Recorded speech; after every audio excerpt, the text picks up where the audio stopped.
Unwanted hair అనే problem అండి. ఇప్పుడు కేవలం పెద్దవాళ్ళే కాదు, పిల్లల్లో కూడా నిజం 10, 12 ఇయర్స్ పిల్లల్లో కూడా పాపం హెయిర్ అనేది అప్పర్ లిప్ పైన కానీ, బాడీ మీద కూడా వాళ్ళు హెయిర్ ఎక్కువగా ఉంది అని ఫీల్ అవ్వడం జరుగుతుంది. అంటే ఫీల్ అవ్వడం కాదు, నిజంగానే ఉంటుంది. అది ఎందుకు ఉంటుంది? ప్యూబర్టీ ఏజ్ అనేది ఇంతకుముందు 13, 14 ఏళ్ళ పిల్లల్లో చూసే ప్యూబర్టీ ఈవెన్ 10 ఏళ్ల పిల్లల్లో కూడా మనం ఇప్పుడు చూస్తున్నాం. సో దానివల్ల హార్మోన్ ఎక్స్ప్రెషన్స్ తొందరగా జరుగుతుంది. సో హెయిర్ అనేది తొందరగా థికెన్ అవ్వడము అనేది జరిగే ఛాన్సెస్ ఎక్కువగా ఉంటుంది. ప్రీ ప్యూబర్టల్ ఏజ్లో అంటే ప్యూబర్టీ అచీవ్ అవ్వకపోయినా కూడా ప్రీ ప్యూబర్టీలో అండర్ ఆర్మ్ ఏరియాస్లో కానీ అప్పర్ లిప్ ఏరియాలో కానీ హెయిర్ అనేది చూసుకుందాం. సో ఈ ఏరియాస్ కాకుండా ఇంకా అదర్ ఏరియాస్లో కూడా వీళ్ళకి హెయిర్ థికనింగ్ అనేది జరుగుతుంది అంటే మాత్రం it indicates there is some underlying problem అండి.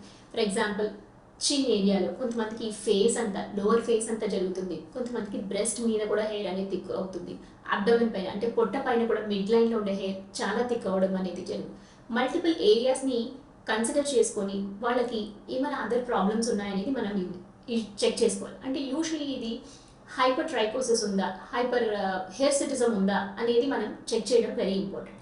సో ఈ అవ్వడానికి most common reason first is PCOS, polycystic ovarian syndrome అండి. ఇది ఎర్లీ స్టేజ్లో ఉన్నప్పుడు ఏంటంటే మెడికేషన్స్ ఏమీ వాడకూడదు అని కాదు, అవసరం లేదు. మెయిన్ థింగ్ మీ లైఫ్ స్టైల్ చేంజెస్ అండ్ మీ ఫిజికల్ యాక్టివిటీని ఇంక్రీజ్ చేయడం అనేది వెరీ ఇంపార్టెంట్ అండి. ఎందుకంటే ఈ అన్వాంటెడ్ హెయిర్కి ఉండే ఒక్కటే సొల్యూషన్ లేజర్ హెయిర్ రిమూవల్. మనం చేస్తాం, హెయిర్ తగ్గుతుంది. కానీ రెస్పాన్స్ ఆఫ్ ద ట్రీట్మెంట్ అనేది కాంప్రమైజ్ అవ్వకూడదు అంటే మాత్రం మీరు డెఫినెట్లీ ఆ అండర్లైన్ మీ పీసీఎస్ ప్రాబ్లమ్ని మనం మేనేజ్ చేయాలి.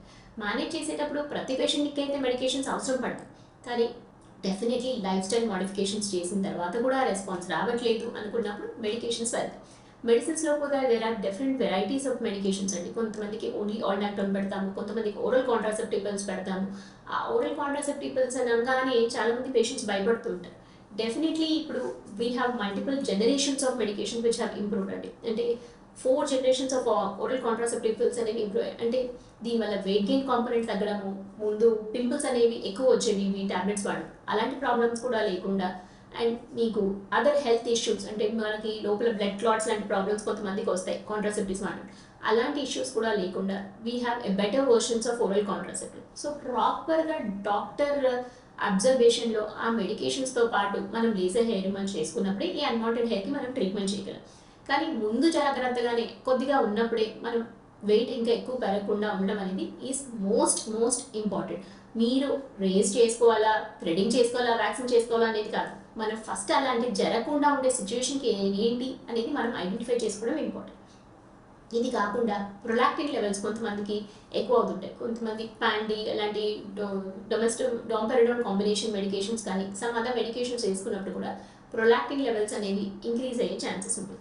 ఆ ప్రొలాక్టిన్ రైజ్ అయినప్పుడు కూడా there will be increase in hair growth. Sometimes thyroid ఇష్యూస్లో కూడా హైపోథైరాయిడ్ ఉన్నప్పుడు కూడా కోర్స్ హెయిర్గా ఉండడం, థిక్ హెయిర్ లాగా ఉండే ఛాన్సెస్ ఉంటుంది. ఇవన్నీ మనం చెక్ చేసుకున్నాం, పేషెంట్ ఎవాల్యుయేట్ అయిపోయింది. దాని తర్వాత ఇప్పుడు ఏంటంటే కొంతమంది ప్లక్ చేసుకుంటూ ఉంటారు, లేదంటే హోమ్ బేస్ లేజర్స్ చేస్తూ ఉన్నారు, కొంతమంది హెర్బల్ పౌడర్స్ వాడుతున్నారు. కొత్తగా ఇప్పుడు ట్రెండ్ అవుతుంది హెర్బల్ పౌడర్స్. ఈ హెర్బల్ పౌడర్స్ అండి definitely safety is a very big concern in using herbal powders. ఎందుకంటే దీంట్లో హెవీ మెటల్స్ ఉంటున్నాయి. మనకు వినడానికేమో అది హెర్బల్ పౌడర్ అని, అంటే న్యాచురల్ ప్రోడక్ట్, అది ఆలోవేరా, పసుపు, బేసన్ అలా మల్టిపుల్ కాంపోనెంట్స్ ఉన్నాయని మనం చూస్తాము. కానీ ఇది మరి ఎందుకు మనం ఇంట్లో ఉండే పసుపు అవన్నీ పెడితే పనిచేయదు మనం వాడేటప్పుడు? లేదు, because there is definitely A chemical అండి.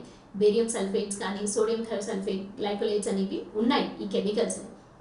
సో ఆఫ్ లేబుల్ లాగా అంటే ఆ లేబుల్ ప్యాకింగ్ మీద ఇది ఉంది అనేది పెట్టకుండా they are selling this. So definitely these are not ideal choice కాదు మీ హెయిర్ రిమూవల్స్ కోసం. అండ్ సేఫ్టీ పరంగా అంటే పిల్లలకి మనం యూజువల్ ఏంటంటే లేజర్స్ చేస్తే ఎర్లీ ఏజ్లో ప్రాబ్లం అని పిల్లలకి వాడుతుంటారు ఈ హెర్బల్ పౌడర్స్ బాడీ హెయిర్ పోవడానికి, లేదంటే ఫేస్ పోవడానికి. ఆగండి, ఆలోచించండి.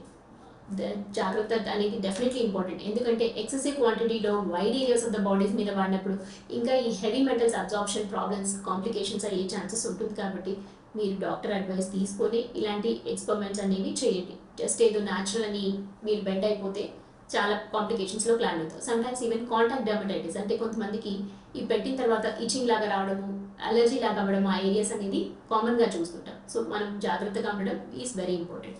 ఐడియల్గా అయితే laser is the only way hair ఒకసారి వచ్చిన తర్వాత తగ్గించాలి అంటే లేజర్ మాత్రమే is the ideal way to treat your hair అండి.